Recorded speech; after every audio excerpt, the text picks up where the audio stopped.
Ронять! Мирно! Вольно!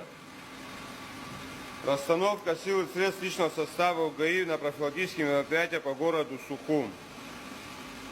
Первая группа.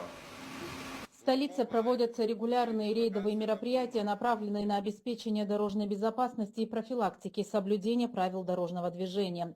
Патрулировать улицы города Сухум выехали сотрудники управления госавтоинспекции, Министерства внутренних дел и экипажи ГАИ, городских управлений и районных отделов внутренних дел.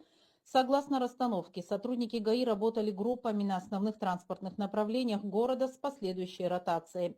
В результате рейдовых мероприятий в столице выявлено 152 факта нарушений дорожного движения.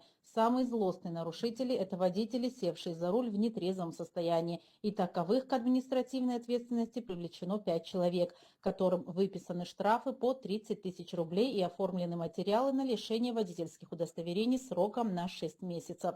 15 административных протоколов сотрудники ГАИ составили в отношении лиц, управляющих транспортным средством без водительских удостоверений, и еще выявили 35 фактов управления автомобилем без надлежащих документов.